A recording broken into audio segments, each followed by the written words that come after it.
世界上的某个人忽然有了这样一种想法，故事一开始就用了这样一句话给我们制造了一种玄妙的氛围。接下来就让我们一起来看看。首先，画面中出现了我们都熟悉的蓝色星球地球，交代了故事发生的地点，然后就是一个开屏暴击，一个男人裂开了，这不是修辞手法啊，是真正上的生理上的裂开了，他的头嗡的一声裂变成了一个章鱼状的深渊大口，然后一口咬掉了对面的女人的头，鲜血像烟花一样炸开。正片开始，男主全新一洗衣机在震撼失败的叹息中惊醒，他一把抓起他的眼镜戴上，四处寻找，但是一无所获。难道只是噩梦一场？但是新一明明记得有一条像蛇一样的怪物猝不及防地钻进了自己的手臂里面，然后还疯狂地往大脑方向钻，此刻竟然什么迹象都没有。另一边，开篇那个裂开的男人吃掉那个女子后，两眼空洞，一身血腥，还生硬机械地学着人说话，事情开始变得越来越不简单了。不过新一还得像往常一样生活上学，只是那晚发生的事情总是在他脑子里挥之不去，而且他也发现自己的右手开始不受控制，不仅不受自己控制的动，还能直接挡住一辆飞驰的汽车，这把他惊奇的直接跑回了家，拿起刀子就想往自己右手刺去，但是他又下不去手。正在犹豫之时，他的右手突然变形了，长出了奇形怪状的眼睛、嘴巴、肢体，像是人们构想的外星人一样。更加离奇的是，他还开始结结巴巴的说人话了，还让新一教他说话，自己教自己的右手说话。这种离谱到全网都查不到的事情，新一当然也不敢轻易的告诉自己的父母。虽然很希望所有的一切只是一场梦，但是一觉醒来，他的右手不仅没有恢复正常，还开始自己学习了。哎，我的天哪，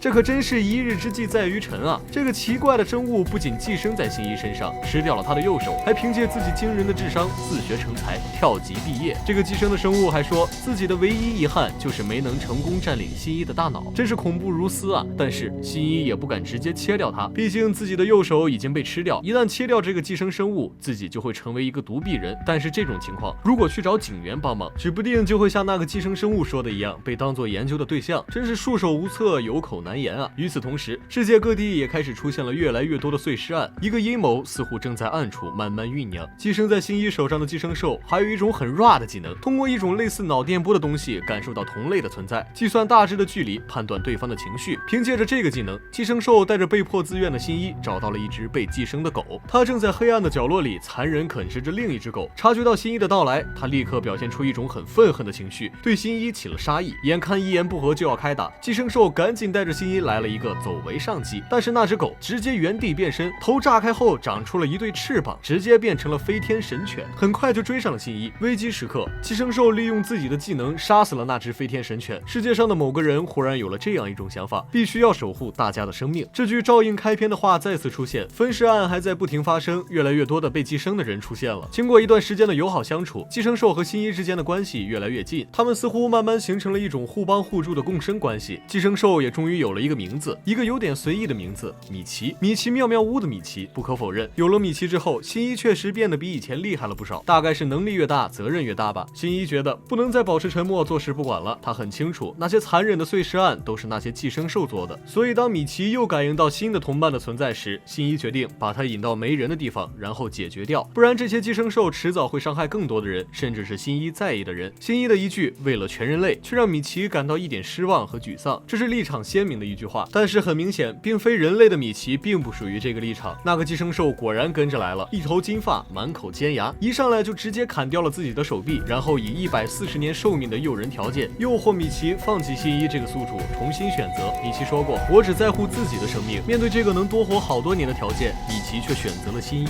新一说过，米奇不过是冷血的虫子怪兽，但是米奇却没有在关键时候为了自己放弃新一。周末，新一也按照约定请李美吃饭，二人的关系突飞猛进。新一很害怕，有一天李美知道了米奇的事情会觉得恶心，所以一路上都在犹豫担心。路上，新一在看到了几个人正在以虐待一只猫咪为乐，他生气的立刻上前阻止，并大吼道：“动物不是你们的玩具！”对方不屑一顾，不以为然，还挑衅新一。这时候，新一冷着脸说了一句：“信不信吃了你们？”对方成功被吓到，然后李美就拉着新一快乐的奔跑。这件事就这么结束了。新的人物解锁是一个霸气冷艳、直接踢飞公交车上的猥琐男的女子，她就是米奇新感觉到的同类，也是新一学校的数学代课老师田宫凉子。想到这种杀人不眨眼的人竟然就在自己身边，新一很恐惧。不过米奇却说，凉子根本没有杀机，他只是想以老师的身份融入人类社会。即使是这样，上，新一依旧忐忑不安，然后就因为上课走神被良子带去了办公室。在办公室里，良子明确地告诉新一，他并不想跟谁起冲突，只是想这样融入人类社会并进行他的研究，希望新一能与他好好合作。放学后，新一上了公车，然后去饭店见良子以及他带来的一个叫 A 先生的寄生者。良子直接就问新一，在你看来我们算是什么？新一回答说是吃人的怪兽。良子告诉新一，他已经怀了与 A 先生的孩子，而这个孩子只会是一个普普通通人类婴儿，这就意味着他们这种寄生兽根本无法繁衍，只能不断相互残杀直到死亡，根本什么生物都算不上。新一只觉得不管怎么样，他们就是一种血腥残忍的怪物。他的态度激起了 A 先生的杀意， A 先生直接一个拍案站起，甩下2句干净利落的话后转身就走，心里想的是我一定灭了你这个碍事的小子。 A 先生走后，良子告诉新一他要维持人类的身份，只见他一个白眼，一个吐口卷钢牙，然后用霸总语气威胁新一，要是新一敢暴露出去就杀了全班的同学。全班学生自然是包括了新一喜欢的李美的。这句话让新一更加惊恐起来。这天新一正上着课，米奇突然告诉他有寄生生物攻进学校了，而这个寄生生物就是那天走后心里默默盘算着要解决掉新一的 A 先生。他这次当然就是奔着新一来的。学校不断有人被攻击，整个学校笼罩在恐怖之下，学生们开始按照学校广播撤退，良子则选择了坐山观虎斗。 A 先生在全校范围里搜寻着新一，而新一也不接受米奇提出的以其他人为肉盾的计划，选择了把 A 先生引到没有人的地方，尽量减少伤亡。米奇也向新一提出要合作分工，共同对抗 A 先生。新一本来以为 A 会被自己用课桌制造的障碍挡住，没想到 A 直接来了个穿墙术，新一制造的屏障反而阻挡住了他自己的退路。战斗开始前， A 先抛出了几句霸气的台词，大概意思就是你放弃吧，你赢不了我的。吓得瑟瑟发抖的新一想到米奇说的分工合作，他攻击，米奇防守。就是这样，我们的主角新一身上开始散发金色的光芒，无论 A 怎么攻击，他都安然无恙，真是金光护体，天下无敌啊！说时迟，那时快，趁 A 不注意，新一直接怼了他一桌子腿 ，A 的攻击性瞬间减弱。这时候 A 来了一个很骚气的操作，一把刺中自己的桌子腿按了进去，桌子腿直接穿透了他的后背，血就这样神奇的被堵住了。这个时候当然还要来几句怎么可能，我怎么可能被这样的人类杀死这样的废话了。米奇提出应该乘胜追击，彻底解决掉 A。 新一一直犹豫，害怕自己因此成为一个杀人犯。就这样 A 被放走了，逃脱的 A 当然不会就此罢休，他决心找一个人重新换一副身体。 A 选中了良子，凭借着寄生兽的感应功能，他很快找到了待在实验室的良子，不过一推开门他就被炸死了，真的是太惨了太惨了。就这么领了盒饭，一波未平一波又起，良子作为老师却未婚先育的事情被学校发现了，学校立刻开教师大会批评他，各种冷言嘲讽，然后良子直接一个老娘不干了的态度转身就走了。正所谓冤家路窄啊，新一一走出来就撞上了良子，良子直接告诉新一，老娘既然不要现在的身份了，自然就要把你解决了，讲了一大通理论，最后直接总结了一句话，我生来的任务就是把你们这个种族吃干净，恐怖如斯，恐怖如斯啊！正当双方要开始一场恶战的时候，良子突然觉得新一很有意思，然后就不杀他了。晚上良子的母亲得知学校发生的事情后，担心良子，就去良子家找他，但是他很快就察觉眼前的良子并不是真正的良子，正打算报警就被良子杀死了。良子为自己明明精心伪装却被一个平平无奇的人类识破，很是不解。清晨，新一从睡梦中醒来，美好的一天从发现自己的右手消失了开始。好家伙，米奇居然变成了一只快乐的小狗，在房间里跑来跑去，虽然只能坚持3分钟，想想你一大早醒来发现自己的手在房间里跑来跑去，多么的惊悚。在这种天天发生碎尸案的危险时候，男主角的父母竟然要出去旅行，哎，我说这是为了发生点事情有效的推动情节发展吗？新一的父母也开始发现了最近的新一有些不妥，然后这个时候就来了一个感人的回忆。原来新一小时候为了第2天学校的实验，踩在凳子上去拿柜子上的铝箔盘子，结果不小心摔了下来，头撞到了放热油的台子，眼看着就要被翻倒的热油烫到的时候，新一的母亲不顾自己，伸手去扶住了装油的盆子，母爱的伟大啊！但是现在新一却因为母亲进门叫他吃饭时没有敲门而大声的吼了母亲，这让母亲很难过，她觉得新一似乎不像是自己的孩子了。现在的新一仿佛完全不在意父母了，但是他们不知道现在的新一正慢慢陷入了一场可怕的纷争中。新一的父母收拾好行李之后出门旅行了，另一边怀孕的田宫良子又会做什么呢？上回我们讲到新一的父母发现新一这孩子开始有些不对劲了，新一的父母出门旅行后，新一也开始思考自己究竟是哪里不妥了。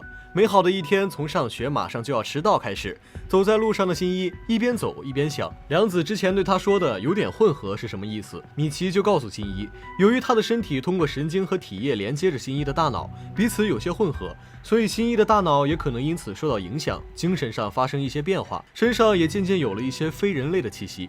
听到非人类这3个字，新一当然是抗拒的。自己除了被寄生的右手以外，明明都是正常的，怎么就非人类了？但是转念想了想梁子、妈妈和李美说的话，自己似乎是有些不妥了，太可怕了！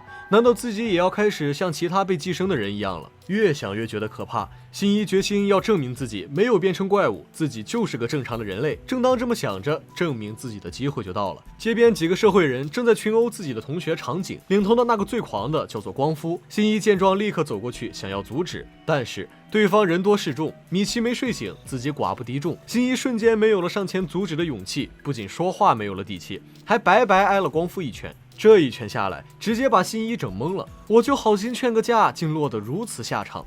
就在这时，米奇说的话又在新一耳边响起：人类是具有献身精神的，即使是损害自己的利益，也要为别人做一些事情。这就是人类和寄生生物的不同。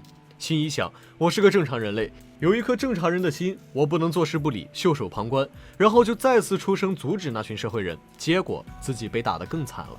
社会人中有个女的叫做加奈，她在旁边一看，哎呦，这个劝架的小伙子真的有些与众不同呢，又垃圾又逞强，被打成这样可真是太惨了。他就让光夫别打了，咱们不能欺负如此弱的人，显得咱们多不光彩啊。光夫听到加奈这么说，自然也就停手了，反正自己也打够了。按照惯例，这时候赢的一方自然要给输的一方来几句话的。正当加奈蹲下来时，他看着新一的眼睛，哎呀，那可真是丰富多彩啊！他竟然在新一的眼里看见了星辰大海，看得正着迷。星辰大海里突然出现了一双可怕的大眼睛，仿佛说了一句：“你瞅啥？”这把加奈吓得连退几步，这玩意儿可太瘆人了，赶紧走吧。那群社会人就这么走了。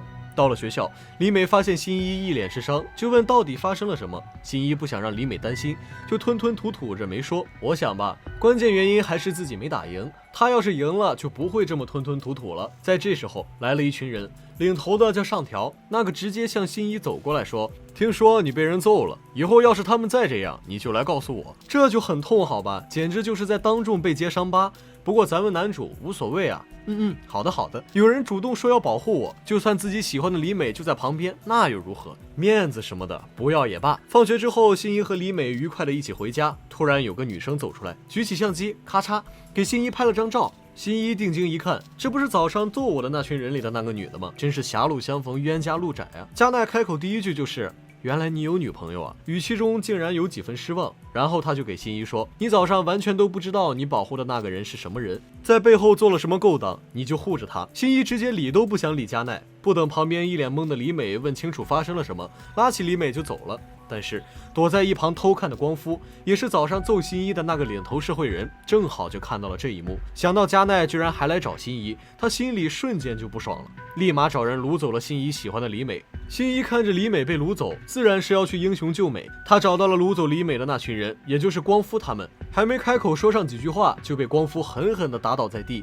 这种时候，米奇自然是要出来帮手的，毕竟他依附着新一生存。但是新一竟然十分硬气地说不要米奇帮忙。米奇告诉新一，他和对方不仅力量悬殊，还敌众我寡，形势非常不利，不如避免这场毫无胜算的斗争。新一听到这话当然是不屑一顾的，一方面对方可是抓住了李美，面对自己喜欢的人被人抓住，怎么可能坐视不理？另一方面，为了证明自己仍是一个不同于猫猫狗狗寄生兽的不会退缩的人类，他更加不能就这么离开。虽然想是这么想，但是新一肯定是打不过光夫的。米奇见新一被打倒在地，难以还击，立刻来了个变身，想要帮助新一。新一不想暴露自己是一个被寄生的人的事情，就一直不敢站起来依靠米奇的力量还击。就在对方不断挑衅，形势越发危急的时候，加奈出现了。他一来，光夫自然就停手了。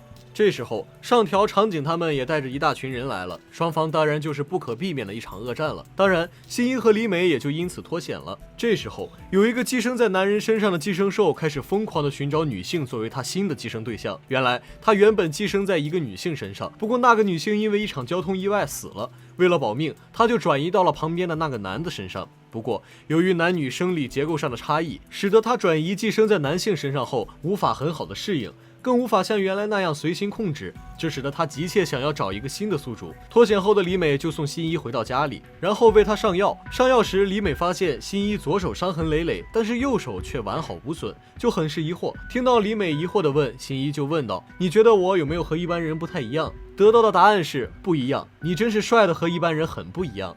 这个答案真的是猝不及防，然后二人就你侬我侬，情意绵绵了一会儿。由于李美坚持要自己回家去，就在傍晚时离开了。送走李美，就在新一回怼米奇的虎狼之词时，加奈突然在新一背后出现，他说他是来道歉的。就在他和新一握手言和时，突然有了一丝异样，新一赶紧慌张地进了自己房间。回到房间后，米奇提醒新一最好还是少跟加奈接触，因为他似乎也能感受到寄生兽才能感受到的波长，不同于寻常的人类。看来确实是一个不寻常的角色啊，毕竟都能看到咱们男主眼里的星辰大海，一波刚平，一波又起。正当新一吃着不合胃口的泡面，和米奇一起怀念妈妈做的饭的时候，手机突然响了，是用公共电话打来的。新一一看很疑惑，谁会用公共电话给自己打电话呢？刚一接听，对面就传来了父亲虚弱慌乱的声音。原来新一的父母在旅行时遇到了怪物，新一的父亲也是拖着一口气打电话通知新一快去报警。听到这个消息，新一当场崩溃了。接到消息之后，新一一直很担心，但是由于新一的父亲没有说清楚地点，所以新一也一直束手无策。就在这时，米奇说他察觉到有同类靠近了，新一立刻提高了警觉，对方越靠越近，竟然直接用钥匙打开了新一家的门。音乐声响起，对方一步一步靠近，竟然是新一的母亲，不应该说是已经被寄生的新一的母亲。他目光呆滞，在新一面前站定，然后用毫无波澜的语气问新一，那个男人也就是新一的父亲有没有回来。即使新一很清楚对方已经不是母亲了，但是他仍然不肯接受现实，而是选择了自欺欺人，并且一直阻挡米奇攻击对方那个不再是自己母亲的人。即使米奇不断让他认清现实，不要被眼前的人迷惑，新一仍然是听不进去只言片语，甚至想对米奇动手。就在新一开启回忆模式，提到以前母亲的种种关心和保护之时，对方直接变身，轻而易举地刺穿了新一的心脏。可能那个寄生兽受不了有人在他面前一直啰啰嗦嗦吧。我们的主角就这样倒下了，对手根本不费吹灰之力，只是因为他用了新一母亲的身体，新一的心脏直接被贯穿了，本来是必领盒饭无疑的了。但是米奇及时采取了相当有效的救助措施，总之过程非常复杂且高级。等新一醒来的时候，他的伤口已经完全被溶解修复了，他知道一定是米奇救了他。就在他为母亲的事情痛苦的时候，医院再一次来了电话。为什么说是再一次呢？因为之前医院已经打过无数次电话了，只是那个时候新一昏迷了，没能接听。医院来电话告诉了新一他父亲的状况，得知父亲的消息后，新一十分激动，立刻准备去医院看望父亲。当然中间还遇见了李美和一个带路的女孩真树子，这些剧情可以直接跳过。意识到父亲可能随时被那个寄生兽找到而遇到危险，新一赶紧来到医院。在这之前，警方来到医院问了新一父亲相关情况，并且告诉他的妻子尚在人世，但是一切发生的都太不可思议了。所以新一的父亲也开始逃避现实。为了让新一好好休息，新一的父亲提议新一去300米外的宾馆休息。虽然300米并不远，但是如果距离300米，米奇并不能十分清晰地感受到其他寄生兽的踪迹了。但是新一还是去了宾馆，而那家宾馆就是真树子家经营的。米奇终于苏醒过来了。为了救新一，他的身体发生了变化，以后一天会有4个小时陷入深度睡眠中，而且是不同于之前的睡眠。现在他如果处于沉睡期间，就再也感觉不到任何信息了。为了新一的安全，米奇还是选择违背常规，把自己这个弱点暴露了出来。但是即使新一和寄生兽之间有着血海深仇，新一还是没有把米奇当作敌人，毕竟米奇曾经救了自己。为了提高安全性，新一每天在医院外面守着，并且在米奇沉睡的时间提高警惕，时刻保证父亲的安全。当那个为自己带路的女孩真树子刚来给新一打招呼时，米奇提示他同类已经在300米外的海边出现。没等真树子把路线说清楚，新一就跑了出去。为了提醒新一，如果一直走的话会遇上防波堤，真树就一直追着新一，想给他说清楚。一直到防波堤时，真树跟上了，但是新一竟然纵身一跃就跳过了防波堤。看来在米奇救醒他之后，他不仅敏锐力提升了，自身其他方面的能力也提高了很多。跳上防波堤之后，新一发现了这次被寄生的人的大脑并没有完全受损，只是脸的下半部分到脖子前侧被寄生了。而这只寄生兽似乎对新一和米奇没有什么恶意，反而说他们会是伙伴。另一边，良子也派了一只寄生兽让他监视新一的一举一动。上回我们讲到，新一越过防波堤之后，发现了一个和他一样被局部寄生的人，他叫羽田守，寄生在他身上的生物叫做 Parasite。为了方便，我们后面直接称作 P。当初由于羽田守老好人和优柔寡断的性格，他的妻妻子和他结婚1年后就离他远去，然后他就去海边哭泣。这时，一只寄生兽盯上了他，那只寄生兽也就是屁，一下从他的脖子钻了进去，想要侵占他的大脑。但是羽田守在惊恐慌乱中不慎跌入了大海。为了不让羽田守淹死，以致同归于尽，屁放弃侵占羽田守的大脑，选择先救他。于是羽田守就变成了现在这种样子。说起来，羽田守和屁真的是太般配了，简直就像新一和米奇的关系一样。羽田守给新一说完事情的来龙去脉后，表示能遇到一个跟自己情况类似的人真是太难得了。当然，他也想听一下新一和米奇的故事。新一告诉羽田守，自己不能一直待在这里，得立刻回到医院附近。去了医院附近之后，新一给羽田守讲了他的经历和遭遇。因为羽田守是一个十分感性，看个电影都会哭得稀里哗啦的人，所以他听完新一的话后开始痛哭流涕，觉得新一的遭遇非常悲惨，加上新一又是他遇到的第一个跟自己情况相似的人，于是决定帮助新一。他告诉新一，自己就在附近的旅馆工作，一旦发现了新一说的那个敌人，就会立刻通知新一。当然，能够遇到一个跟自己情况相同的人，新一也是非常高兴的，只是自己心里已经起不了什么波澜了。晚上，米奇把新一叫醒，告诉新一有重要的事情需要告诉他，因为白天的时候当着羽田守的面不方便说。米奇二话不说，先给新一表演了一个分身术，然后告诉新一，当初帮他愈合伤口、修复心脏的时候，自己有一部分细胞分散到新一的身体里面了。由于分裂的太小，他们没有意识，不受控制，所以现在米奇也联系命令不到他们了。他们在新一的身体内部游走，令新一的身体发生了很多变化，比如听觉能力、跳高、跑步能力都显著提高。新一知道后十分震惊，他很害怕自己的大脑也会慢慢被改变，然后成为一个像寄生兽一样没有人类感情的人。毕竟他现在已经开始变化了，作为一个人类，他竟然都已经不会哭泣了。想到这个，新一内心越来越复杂。对了，上次新一跑去防波堤的时候，真树不是为了提醒他而一直跟在他身后吗？不过后来新一一步越过了几米高的防波堤，真树也就自然而然的跟丢了。后来真树找到新一，告诉新一，心里有什么就应该说出来，而不是一个人悲伤还不流眼泪，这样是很让人担心的。然后真树就跑开了。真树能说出这种话，肯定就是对新一有意思了。不过我们的男主新一心里已经有李美了，况且他现在只想为母亲报仇，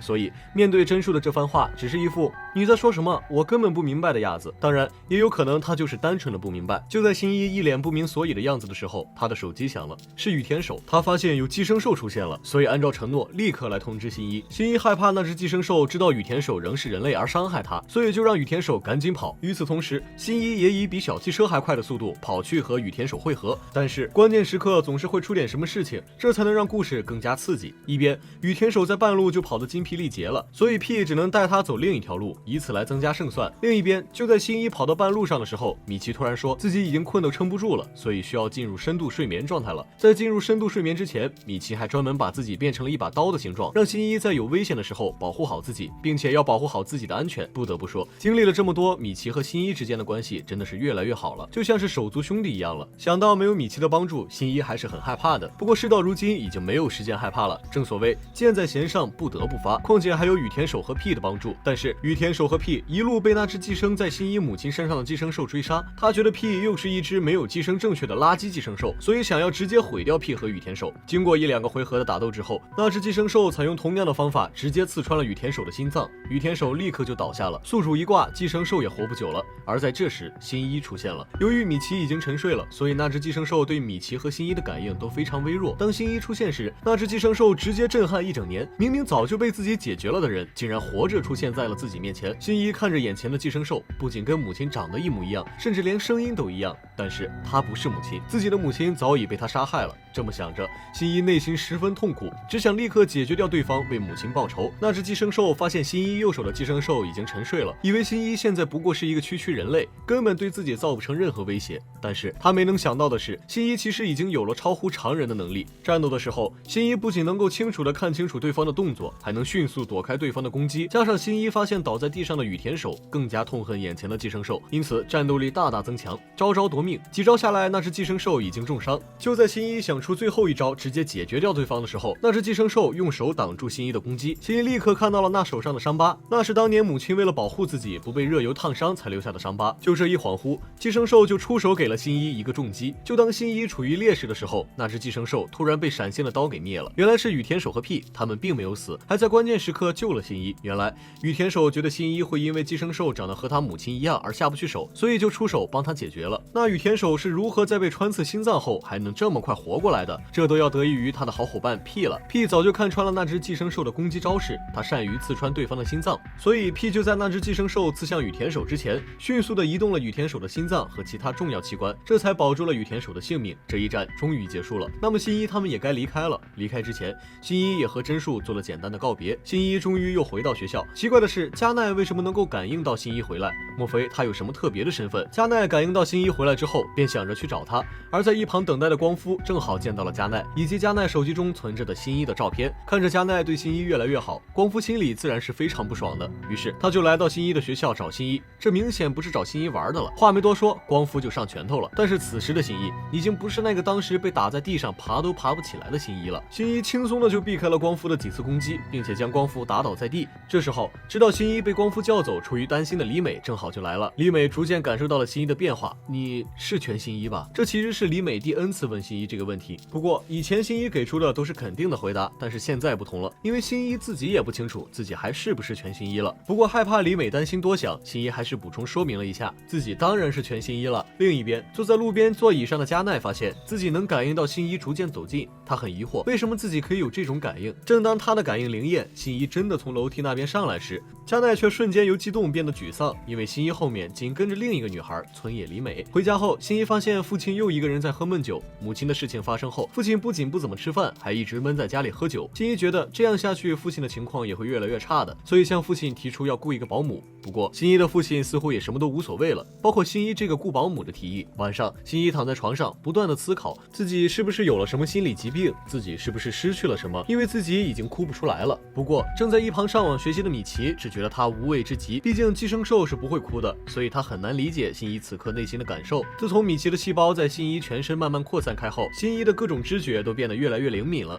早上和李美一起上学，新一就能听到来自四面八方的各种声音。当然，当有很大的声音，例如汽车开过时，也会给新一很大的冲击。正走着，新一突然听到远处有求救的声音，于是他立刻跑去寻找。原来是一只小狗，它被汽车撞伤了，虚弱的躺在路中央。由于小狗内脏严重受损，无法修复，所以米奇也无法救它了。因为无法救活小狗，新一觉得很遗憾难过。他抱住小狗坐在公园里。这时李美跟了上来，她看着眼前的新一，更加觉得新一变了。以前的新一总是战战兢兢，但会给人一种很可爱的安心感。现在的新一似乎变得有些冷漠了，这让李美感到十分害怕。不过李美却以为是自己想多了。就在这时，新一抱着的受伤的小狗彻底死掉了。新一直接将死去的小狗扔到了一旁的垃圾桶里，这个行为让李美十分震惊。她觉得死去的小狗非常可怜，新一这样做真的很残忍。但是新一却说，死去的狗就不是狗了，它只是一副肉体。他这样做除了可能会给清洁工增加一些麻烦外，没有任何问题。这个回答让李美很心痛，她觉得以前的新一是不会说出这样的话，做出这样的事情的。接受不了新一变成如今这样的李美，哭着跑开了。李美离开后，新一开始反思自己是不是真的变得奇怪了。他唤醒米奇，问他自己是不是有什么不对。米奇是一只寄生兽，站在他的角度，新一的做法当然没有什么不对，只不过新一现在的做法和以前的他完全不同了。新一现在的做法倒像是米奇的行事风格。听了米奇的话之后，新一若有所思，他将小狗的尸体找出来，并且好好的葬到了一棵大树下。这样的话，小狗的尸体分解后的养分就会被这棵树吸收，它会以另一种方式继续活下去。回到学校之后，李美还是因为新一的做法不想理睬他。新一觉得现在自己再怎么解释，李美也听不进去的，还是过一段时间等李美气消了再说也不迟。就在这时，米奇提醒新一有同类出现了，新一立刻提高了警惕，难不成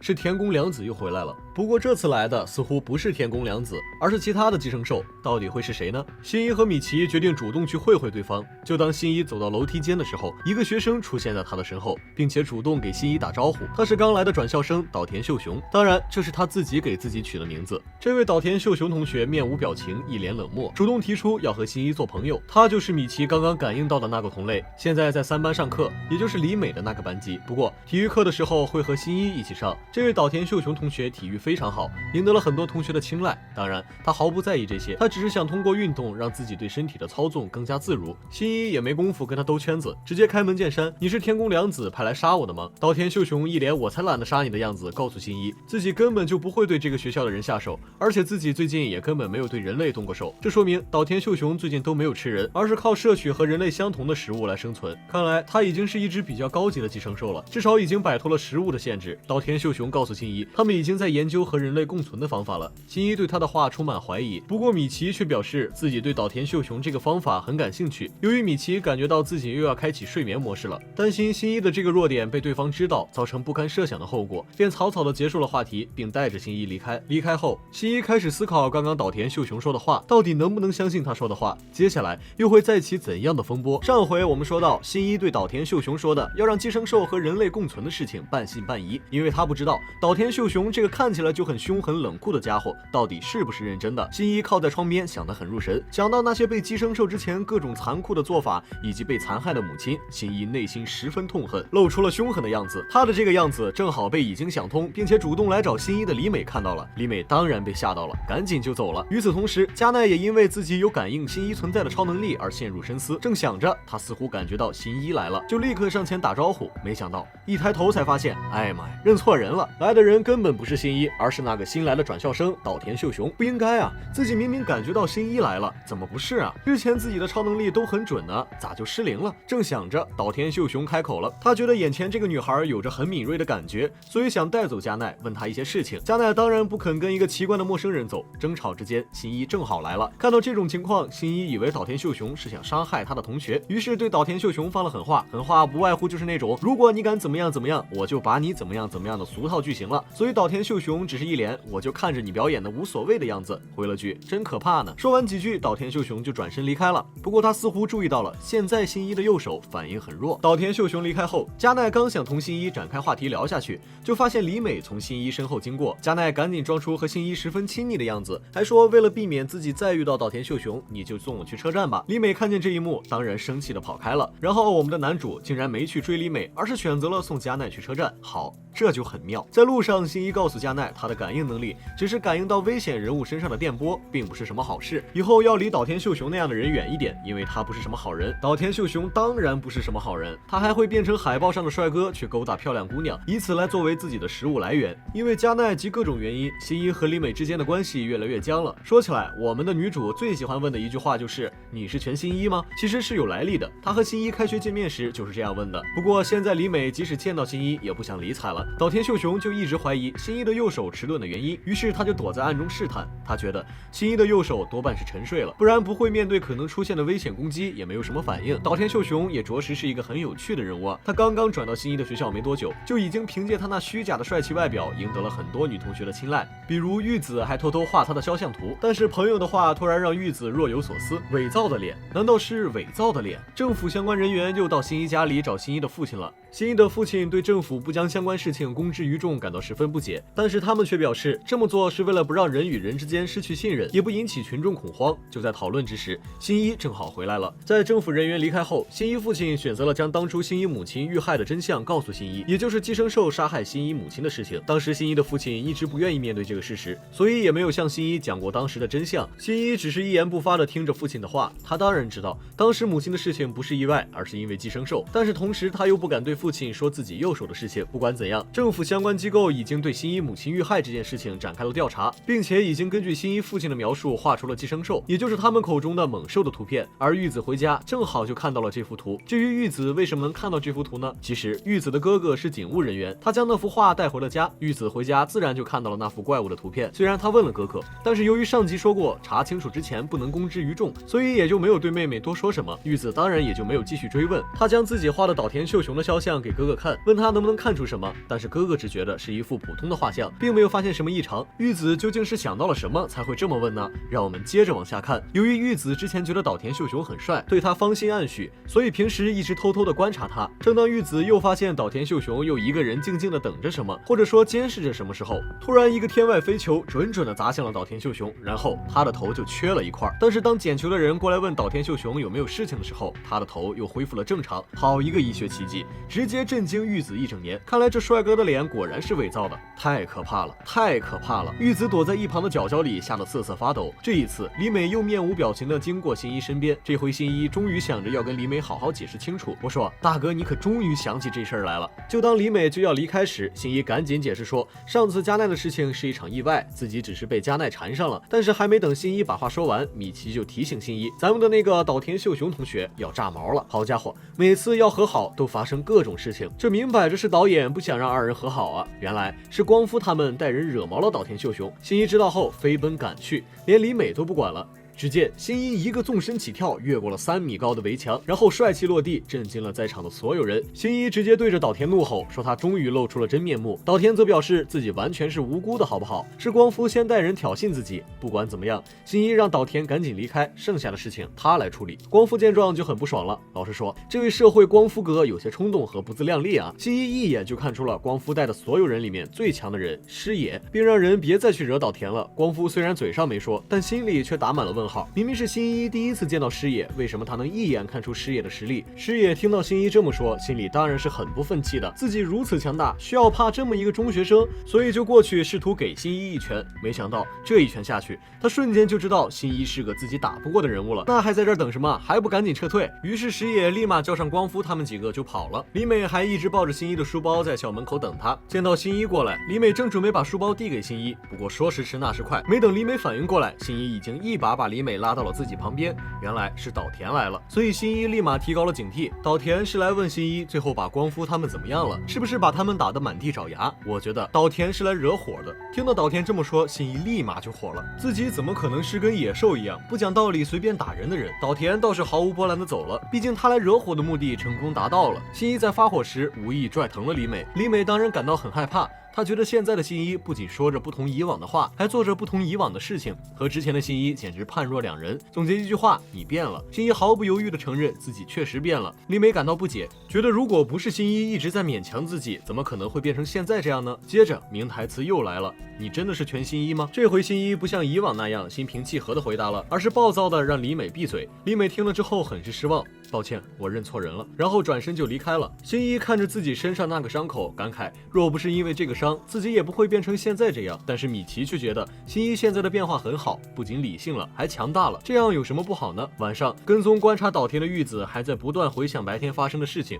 他很清楚白天看到的绝对不是幻觉。岛田秀雄的头确实是缺了一块，之后又很快恢复了，正常的人类绝对不会这样。玉子越想越惊恐，就在这时，他看见岛田秀雄拐进了一个巷子，然后立马换了一张脸，能够立马改变容貌，能够立马变成另一个人，这根本就像是一个怪物。玉子立马想到了之前看到哥哥拿回来的那幅画，难道岛田就是哥哥要查的那个怪物？玉子立马去找哥哥，想问哥哥关于怪物的事情。哥哥给玉子讲了怪物的一些特征，竟然跟岛田完全吻合了。玉子开始纠结要不要把岛田的事情告诉哥哥，但是岛田毕竟是自己喜欢的男同学，万一是一场误会怎么办？所以他决定自己先去找岛田谈谈。哎呀，我的天哪！这位姐姐，你都看见他非常人了，还要去找他谈谈？迪迦奥特曼都不会这么单枪匹马的去专门找怪兽谈谈呀。然而我们这位玉子同学还是有一些安全意识的，他还专门去拿了一瓶药水，以备不时之需。岛田来了，玉子先是对岛田来了一段告白，然后对岛田说他什么都看到了，如果岛田真的是那个杀了人的怪物的人，请赶紧离开，不要再杀人了。岛田听了玉子的话，可不会有丝毫的感动，他只在乎玉子有没有把看到的事情说出去。玉子还一直在问岛田是不是杀人的怪物，岛田的脸色变得越来越差了，他直接就变成了寄生兽的原貌，并且对玉子起了杀意。玉子在一旁吓得目瞪口呆，自己喜欢的人原来真的是一个杀人的野兽。而此时新一米奇也感应到了岛田的举动，他直接一个拍桌，混蛋，不管老师和同学的目光，在上课时直接离开了教室去找岛田秀雄。就在这千钧一发之际，玉子将自己带来的那瓶药水扔向岛田，岛田砸碎了药瓶，药水洒到了他的身上，他受伤之后更加暴躁，开始疯狂的攻击准备翻墙逃走的玉子。玉子非常害怕，于是选择了从窗沿跳了下去。还好一棵大树起了缓冲作用，玉子摔到地上时才不会有生命危险，但是也昏迷过去了。岛田不慎将药水吸入身体之后，开始不受自己控制。有人发现美术教室有异样，就来查看。他们看到岛田时，以为岛田是一个戴着头套搞艺术的学生，于是就上前询问，结果被岛田一击毙命。学校越来越多的人知道了有怪物入侵学校的事情，米奇也感应到发出混乱信号的岛田正在往新一的教室赶去。知道这件事情后，新一十分紧张地奔向教室。学校的老师领导知道情况后，立刻组织学生疏散。很多学生以为又是什么不重要的演练，所以没当回事儿，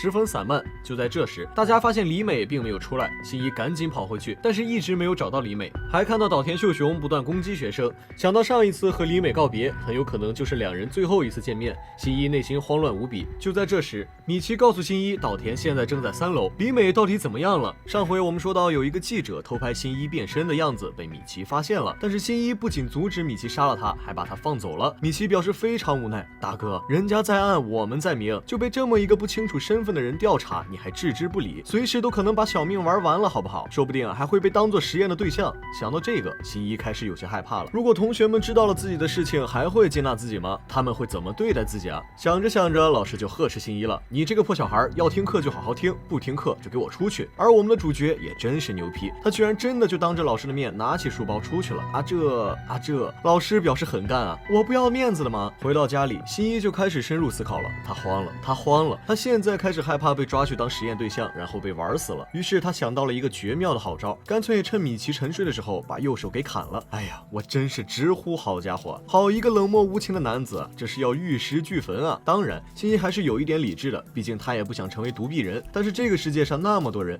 为什么就是自己偏偏要遇到这些破事儿啊？很快平复心情之后，新一决定把李美找出来聊聊。李美一到就开始放大招，哎呦，你那天割我去找加奈，一定是有非常重要的事情吧？你倒是给我编出个理由来啊！新一哪敢开枪？难不成又把米奇抱出来？面对李美的不断追问，新一一次又一次的想要出卖队友。这时候米奇已经睡醒了，老子刚睡醒，你就给我整这出！米奇直接把刀架在了新一脖子上，你要是敢说一个字，老子就让你人头落地，大不了咱们都别活了。哎呀，面对这种情况，新一的小心脏立刻瑟瑟发抖，真的是什么事情都没有。李美，你就不要再问了，问我也不敢说呀。李美当时就哭得梨花带雨了。英，人家对你这么好，你居然不相信人家。不管怎么样，这件事情就告一段落了。米奇和新一开始想对策了，总是这样被别人监视，实在太被动了。咱们可不能这样坐以待毙，赶紧去找一个同伴帮助我们。我们要来他一个反客为主，直接反监视他们。那么会有哪个同学帮助新一和米奇呢？同类倒是有很多，但是都是想让他们死的，根本算不上同伴。哎呀，差点忘了那个上次出手相助的爱哭小可爱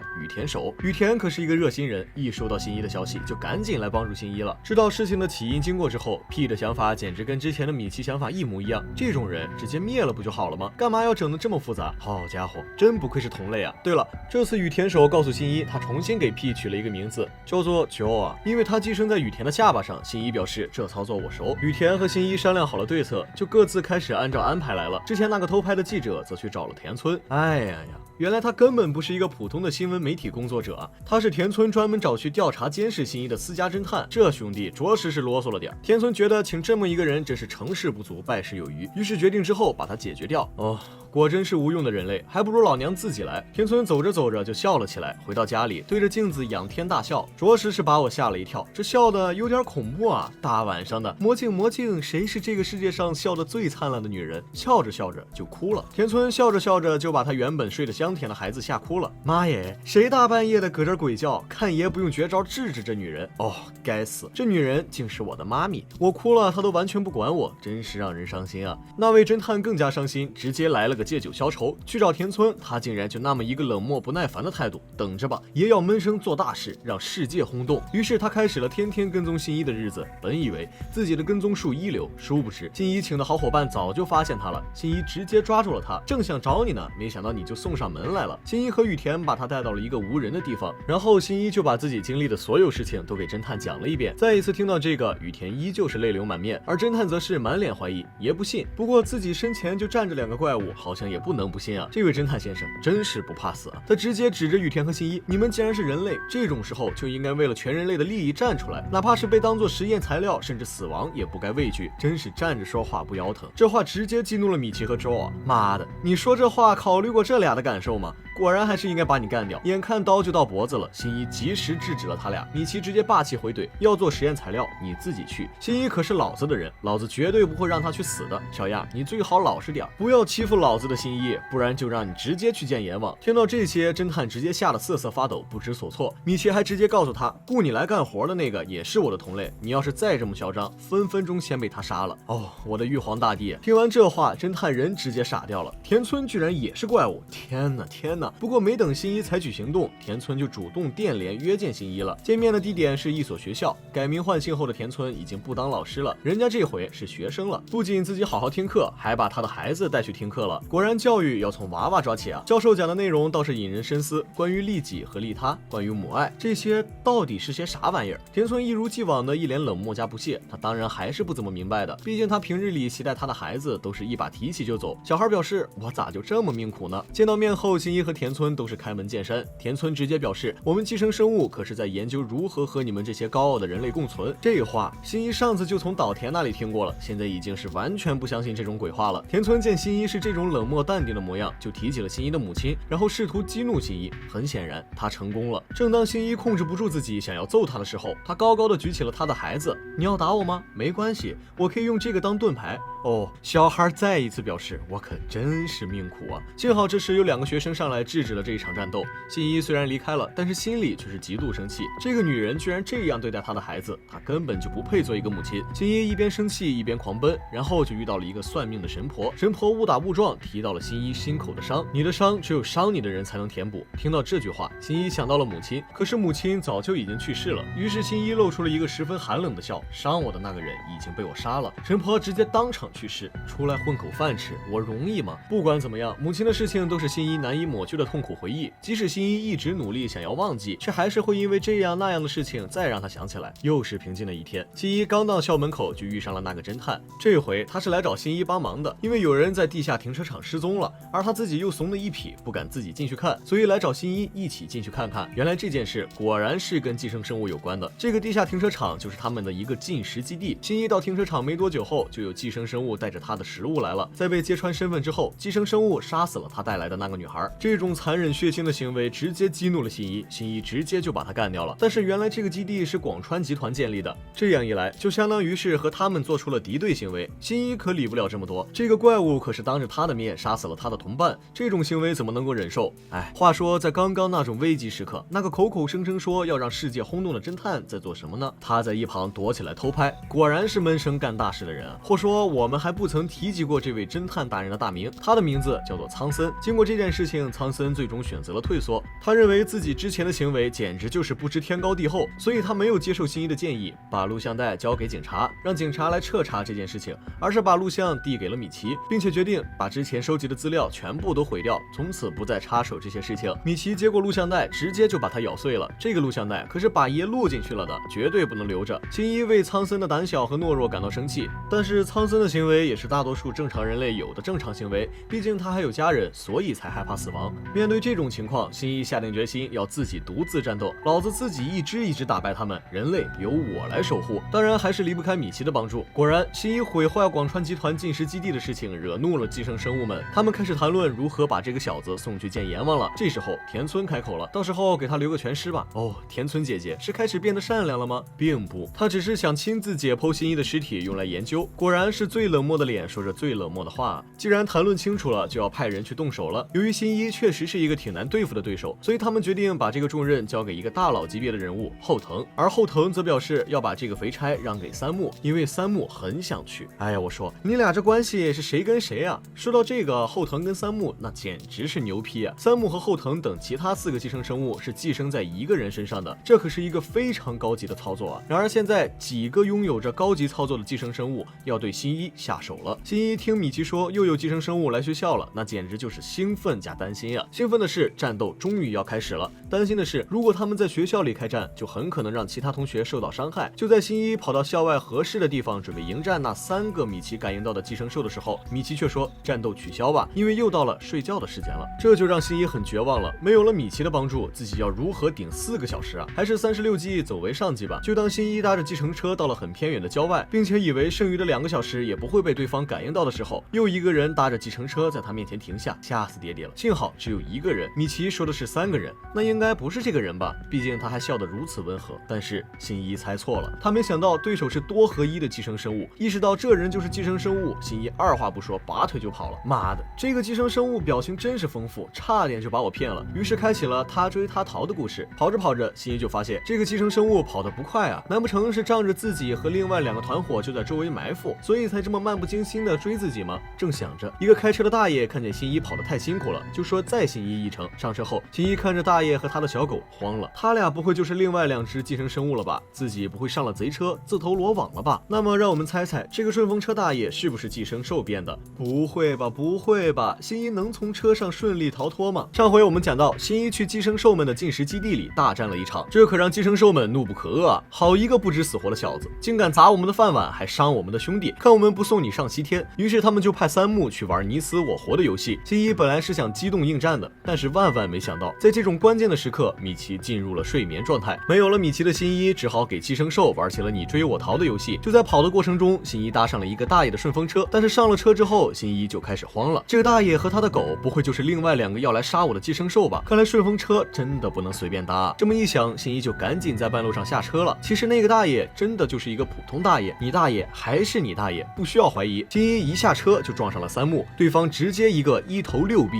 简称6臂。哦，这可真是让人惊喜万分啊！直接把新一整不会了。还好这个时候我们可爱的米奇已经睡醒了。这个三木或多或少还是有一些精分的，他一边试探着新一，一边傻笑，表情十分丰富，跟之前那些 AI 冷漠脸的寄生兽完全不同。由于这个三木有6只手，所以操作起来简直炫酷无比啊！新一和米奇节节败退，只能走为上策。然后又是他追他逃的情节，新一这回可是真发现了三木跑起来是果真很慢啊！难道是因为手太多了，增加了负担？不过跑了一整天，新一也没什么体力了，于是他俩趁三木没追上来，赶紧坐下来商量对策。米奇觉得对方应该是一个人体上寄生了3只寄生兽，但是要如何确认对方具体的寄生位置是一个难题。不过凭借新一和米奇的优秀智商，他们觉得重点就是攻击对方的腿部，因为对方的腿部可能没有被寄生。正想着，三木就搭顺风车追上来了。好家伙，我宣布本集的主角是顺风车。三木帅气的跳下顺风车，然后他的脚不听使唤，头还直接歪了。这可是目前为止动作表情最丰富的寄生兽了。按照计划，米奇躲过攻击，冲过去狠狠地攻击了三木的腿。竟然没用，这可直接把新一整懵了。但是米奇平时可是一个热爱学习的好孩子，这种时候他依旧十分沉着冷静，并且开始分析对方的具体情况。三木看着慌乱无比的新一，原来你就这么个水平，我还以为你能有多厉害呢。他不断向新一靠近，他来了。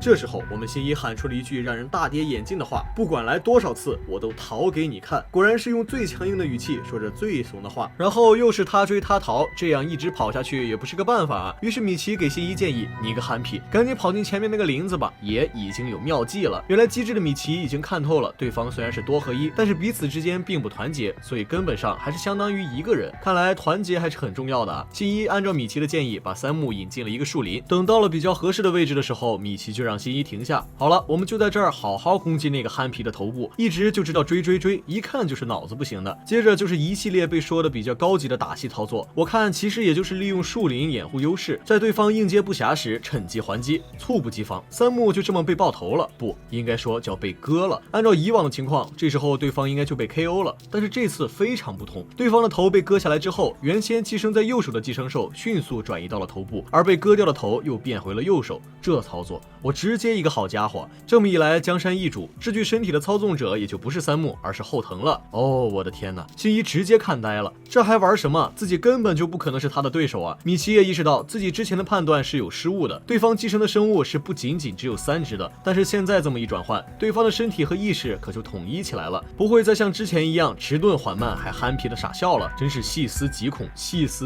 啊！后藤的攻击简直就是3个字，快准狠。攻击之前他先炫了一下技，大概就是飞速的在林间窜来窜去，就像几倍速的猴子跳，给他牛的。新一也是一个好一个捧哏，哇哦，太厉害了吧，跟刚才根本不是一个水平啊。三木听了表示很干，面对这是几倍速的猴子，树林里显然不再给新一和米奇优势，于是新一又只能开拍他追他逃。这一集新一就没怎么停止过奔跑啊，马拉松新进新星新一，但是总是这么跑下去真的不是办法。于是这个时候咱们这一集的主角顺风车又出场了。新一这时候可再也顾不上怀疑担心开车的是寄生兽了，直接疯狂招手拦车，老司机带我跑不动了。这回这个司机可不再理睬新一了，爷的顺风车也是你一个区小孩想搭就能搭上的。但是米奇可不管他停不停，直接就是一个伸展运动，把新一带上了车。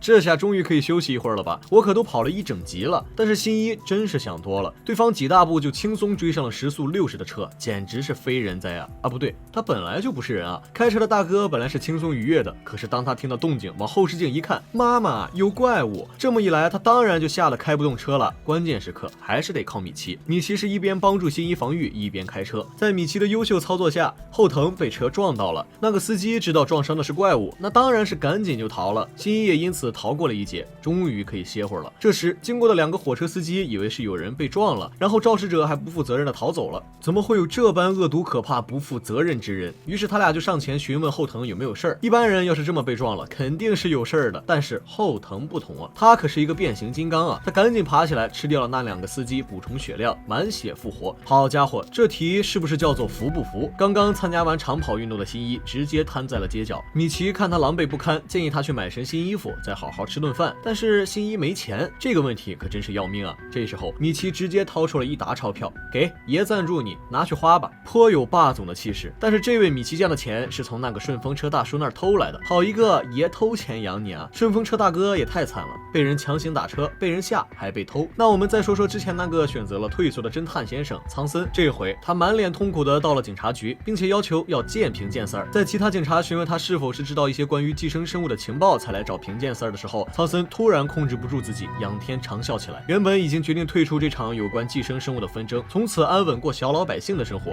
不再不知天高地厚的管太多的他，在一天回家的时候，竟然发现自己的女儿和妻子已经惨遭寄生生物的毒手，自己最在乎的人惨死，这让他直接崩溃了。新一和米奇在吃饭的时候看到了关于苍森的这个新闻报告，看来苍森的家人是受到牵连才死于非命的。一想到这儿，新一立马意识到自己父亲很有可能也会出危险，所以赶紧通知父亲跑路。中间就是有很长一段对话，有这时间还不如赶紧跑路，直接爹，你再不跑就要跟之前那些人一样挂了，不就让人秒懂了吗？苍森终于见到了平健Sir，二人说来说去，其实中心就是我们要一起想办法干死那些寄生生物。然后苍森也答应了，把自己知道的关于寄生生物的一切情报写下来，也不知道其中是否包括我们可爱的米奇和 Joe 啊。说到可爱的米奇，他已经是第16次出现在新一的梦里了，但是梦里的他更像是白骨精，并没有那么可爱，但是他也算是新一的梦中人，不对，应该说是梦中兽了。新一醒来的时候也是叫着米奇的名字，不过我们的主角新一现在已经沦落到流落街头睡长椅了。苍森写下所有的情报之后就离开了，现在仇恨已经让他变得不顾一切，他一定要亲手给他的妻子女儿报仇雪恨，复仇对象毫无疑问就是田村了。其实他的妻女确实是田村派人去杀掉的，但是田村其实只想派人杀掉苍森，因为他知道的实在是太多了，但是对方眼神不好，再加上也懒得动脑子，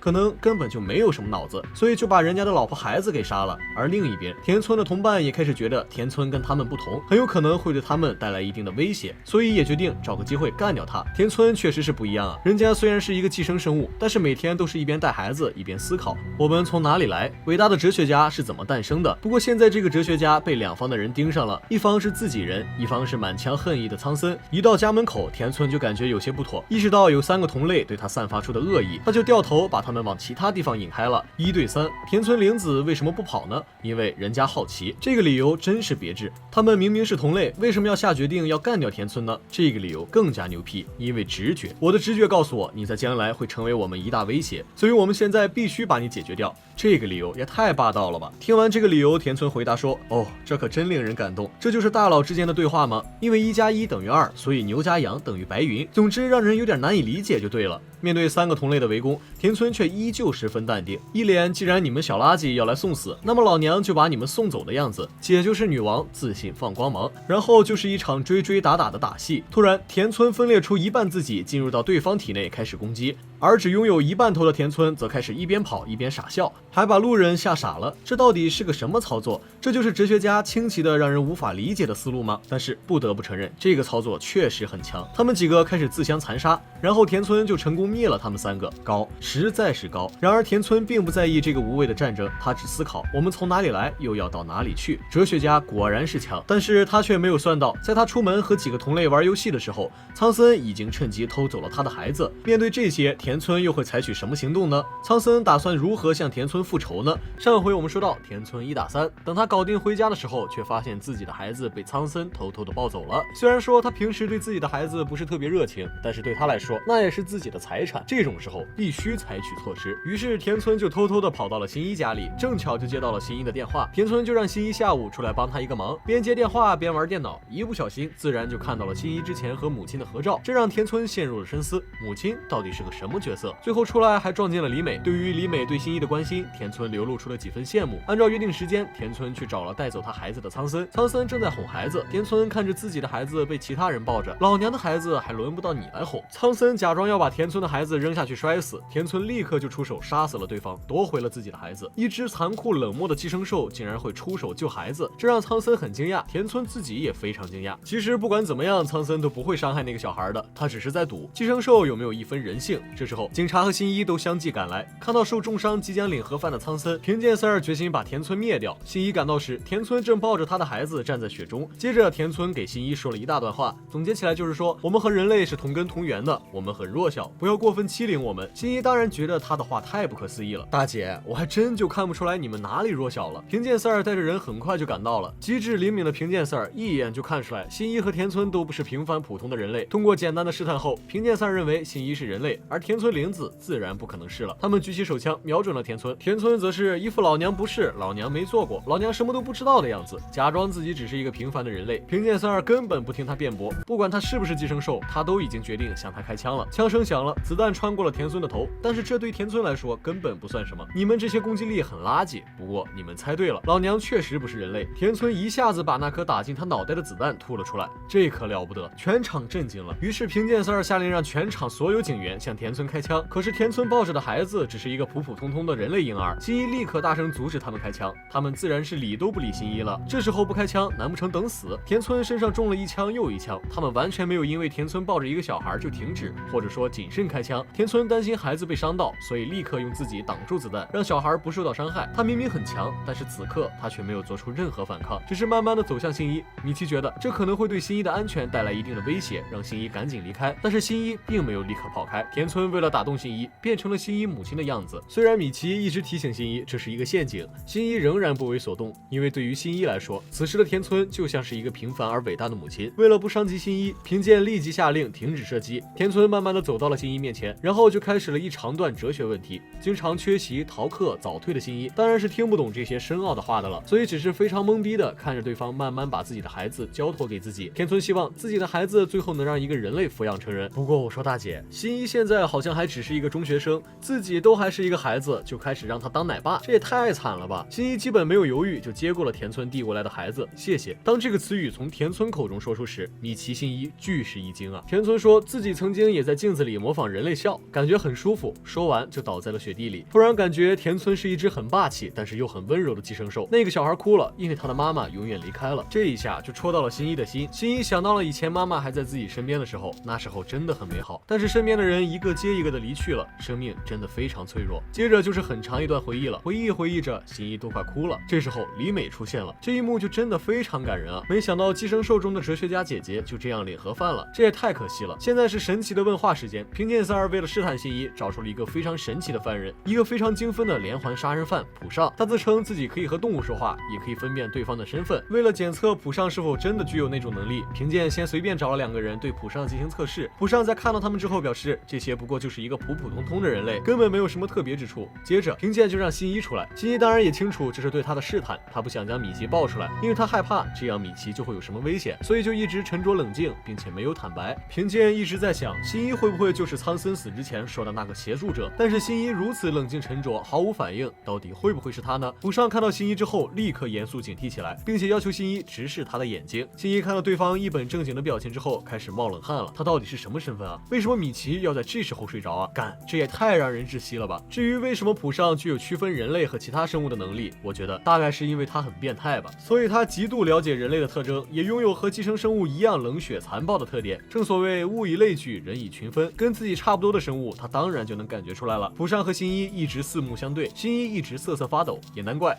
谁被这种变态一直盯着都会不舒服的吧。不过到最后，浦上也没能从新一身上看出太多异样，可能是为了补偿让新一这么被一个变态盯着所受的心理伤害，平见三儿就赠送新一和他父亲免费入住宾馆的福利，并且一直派人贴身保护他们。新一想到浦上，还是觉得心里一阵一阵的恶寒，这到底是变态到什么地步，才能让新一比看到寄生兽还要恐惧？世界上竟然有如此来历不明、令人发怵的人类。平见他们开始策划如何消灭那群可怕的寄生兽了，而剩余的寄生兽们也意识到了田村他们几个可能已经领盒饭了，人类的专业部门也要开始对我们动真格了。看来我们必须得小心了，不然也得领盒饭。经过了这么多事情，新一终于想起来自己还要上学的事情了，真是可喜可贺啊！走在上学的路上的新一遇上了迎面跑来的李美，李美二话不说就把新一缺课这段时间的所有笔记给他了，这可真是一份绝世好礼物啊！看看新一的脸上写满了快乐，时间过得太快了，了，还有3个月新一就要高中毕业了。平健决定找新一协助他们。平健觉得新一绝对不会是一个普普通通的中学男生那么简单。新一和米奇就开始思考让寄生生物现形的合适方法，但是负责这次行动的山岸 Sir 只想用最粗暴的方法解决对方。专业的部署，精准的监测，捕杀寄生兽的行动开始了。一旦有可疑对象，立刻用最暴力的方式干掉对方，然后再回收尸体。当然，由于各种原因，当然会有人类在这过程中被误杀。不过山岸始终坚持宁可错杀100，不可放过1个的态度。看到有同类被杀掉的寄生兽们开始慌了，尤其是已经当了市长的寄生兽广川，大事不妙，也得赶紧想办法溜之大吉。这次行动浦上也参加了，他扮演的角色是检测器。不过不得不说，他这个检测器还是很牛批的。越来越多的寄生生物被分辨出来，然后领了盒饭。由于失误，检测的装置被榴弹击中失灵了，现场愈发混乱，不少人被误杀了。这种时候，新一在远处观望着，不断思考：我好像不能帮上什么忙，那我还是闲着吧。由于装置失灵了，浦上做了全职检测器。面对这些，浦上不仅不害怕，还非常淡定，说爷是杀人犯，你们不还是一样吗？这种简单粗暴的绞杀方式虽然效果明显，但是却有越来越多的人被误伤。突然，一路很狂的浦上被吓得连声尖叫逃跑了，因为他看到了后藤。不同于其他寄生生物，警察的枪对后藤完全没用，就这点本事也妄想解决爷，真是不见棺材不掉泪的愚蠢人类。此刻的浦上已经是怂的不能再怂了，毕竟后藤这种大佬也不是他能惹得起的。另一边，广川在会议室被包围了，面对瞄准他的无数支枪，他表现得很坦然，并且发表了一篇关于保持生态平衡和自然环境的精彩演讲。你们人类现在的数量太多了，还天天胡乱排放、污染、破坏环境，总有一天你们会意识到作为你们的天敌的我们的重要性的。只有我们的存在才能帮助维护生态平衡，你们才是侵蚀地球的寄生兽。我觉得他说的话竟然有几分道理，在场的警员早就不耐烦了，妈的，自以为是，啰啰嗦嗦，浪费我们的时间，影响我们收工回家吃饭。于是立刻开枪把他给送走了。一直被认为是寄生兽的广川死后却没有变回原形，原来他竟然是一个普通人类吗？他们正在惊恐地思考这个问题，后藤却在这时抱窗而入。果然，大佬都是不愿意走寻常路的。后藤很明确地告诉他们，刚刚你们击毙的广川根本不是寄生生物，而是一个人类。看到后藤，他们都十分恐慌。浦上见目前局势如此混乱，就借机杀死了监督他的警官，然后想趁乱逃出去。山岸为了干掉寄生生物，甚至不顾队友的生命，原以为把后藤引到天台就能围攻解决他，没想到等山岸到了天台再回头时，所有的队友都已经被后藤杀掉了。后藤的战斗力和防御力都极高，最终山岸还是难逃一死。这一场战斗双方都死伤惨重，后藤一出来就撞上了新一，你小子上次没能把你解决了，真是太可惜了，这次一定要除掉你。幸好危急时刻平健带人赶来救了新一一命，但是想到后藤的话，新一就日日夜夜做噩梦，总觉得自己离死不远了。街上随便看到一个人，新一都觉得他是后藤。偏偏这种时候，米奇又睡着了。完了完了，自己还这么年轻就要死了吗？想到这些，新一怂的一匹，以至于心态崩了，开始在大街上发疯。本来应该去上学的，但是新一转念一想，自己随时都要死了，还上什么学？就在新一害怕的不知道该怎么办的时候，李美出现了，并且决定和新一一起度过艰难的时刻，这让新一又有了活下去的勇气。但是面对如此强大的后藤，新一以后该怎么办呢？人类和寄生生物之间又会发生什么呢？这么久了，今天我们终于要迎来寄生兽的大结局了。上回我们说到，警察精密部署绞杀寄生兽，但是后来遇上了寄生兽中的高手后藤。后藤以1敌100，警局的人死伤惨重。走之前，后藤还凶狠地警告新一，老子迟早要去铲除你这个眼中钉、肉中刺，你自己先做好心理准备吧。听了这话，新一每天都如履薄冰，战战兢兢，草木皆兵，总觉得后藤随时都会来杀了自己。从此，米奇就陪着新一过上了每天逃亡的苦日子。话说这一天，新一好不容易因为李美有了一个好心情，米奇突然告诉他，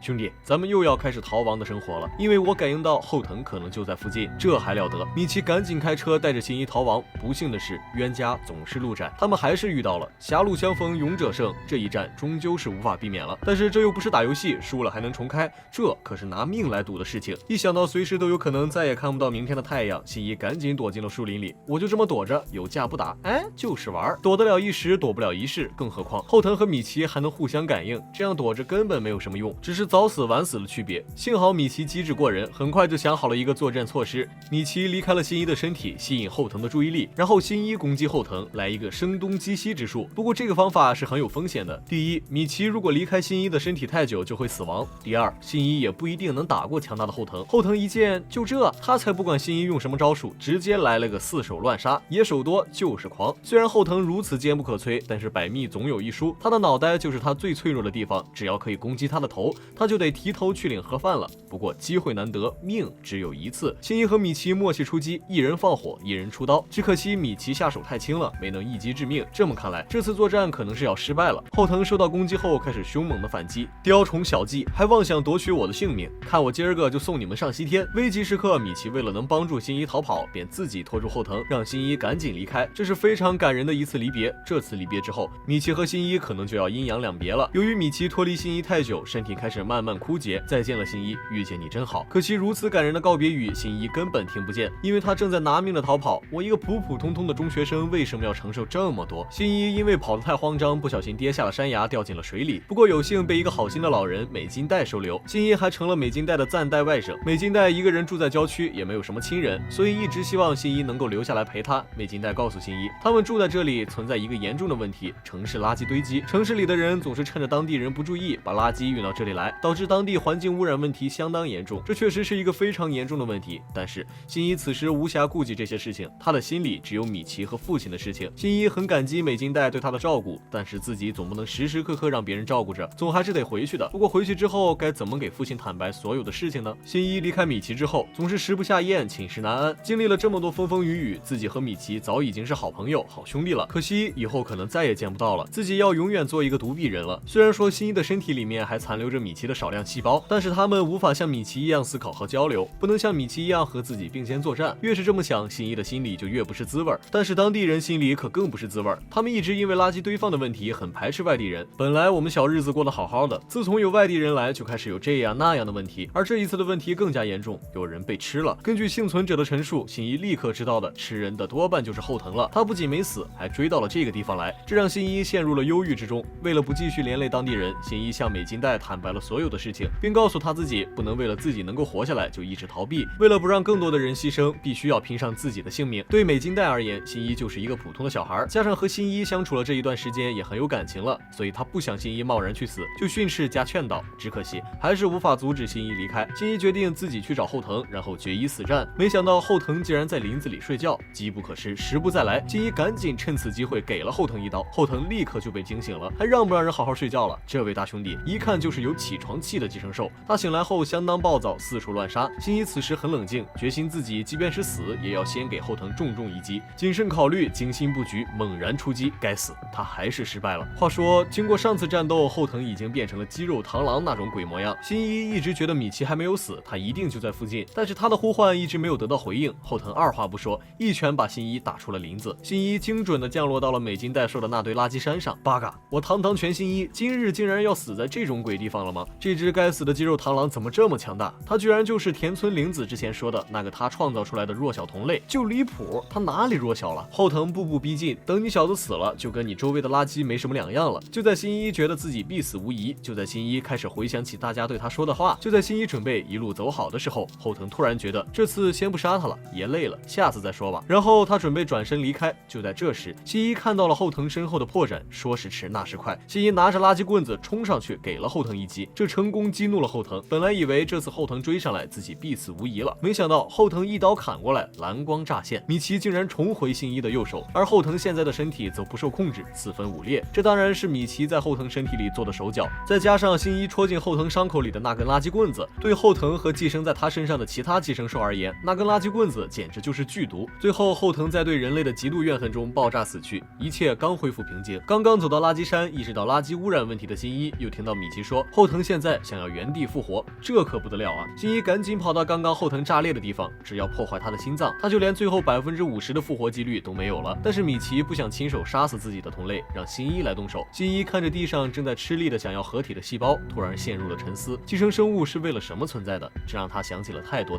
关于地球的污染、人口的压力等等。最后他还是决定放下杀戮之心，让天来定夺一切。就在新一已经走出很远的时候，米奇突然问新一：“你觉得地球美吗？”我很讨厌那些口口声声为了地球的无耻人类。这让新一突然就觉得人定胜天，不能让后藤有一丝威胁到人类生存的机会，所以他又重新返回去，彻底终结了后藤。真的是波波折折，大起大落啊！寄生生物们突然没了什么动静，也许是因为这一次政府绞杀的影响，也许是因为他们也开始改变自己的生活习惯，融入了社会生活中，一切重新恢复平静了。而米奇也跟新一告别了，米奇决定进入长期沉睡状态，从此新一的右手就恢复成正常模样了。新一和李美也过起了太平的的日子。而新一也像田村玲子一样，开始思考一些深奥的问题。生物之间有时候互相利用，有时候互相残杀。不管怎么样，生物之间都很难真正站在对方的角度思考问题，因为每一种生物都有自己的生存立场。有的时候，人类以为自己理解了其他生物，以为自己是在保护其他生物，但是事实到底是怎么样的？当局者迷。只是大家同处地球，谁也不能成为真正的旁观者。正想着，李美就打断了新一的思考，就这么一直在河边坐着，也没有什么意思，我们去逛街吧。于是新一和李美就一起逛街，逛着逛着，新一突然发现有一个人看起来特别熟悉，很像是那个变态浦上。话说，我还以为上次后藤清场的时候他已经挂了。出于好奇，新一就想跟上去看看到底是不是他。可是他刚想跟上去，浦上就掳走了李美。浦上还不是一般的变态，他把李美拐到了天台上之后，还顺手杀死了天台上2个无辜的情侣。他杀人真的是比寄生生物还要残忍。那么这个浦上为什么要掳走李美呢？哎呀呀，原来他是为了得到新一的一个答案。新一老弟，寄生生物杀人是为了吃饭，那你觉得我杀人是为了什么呢？一个杀人狂魔反问别人自己杀人是为了什么，新一当场懵了。我又没有你那么变态，我怎么知道你杀人是为了什么？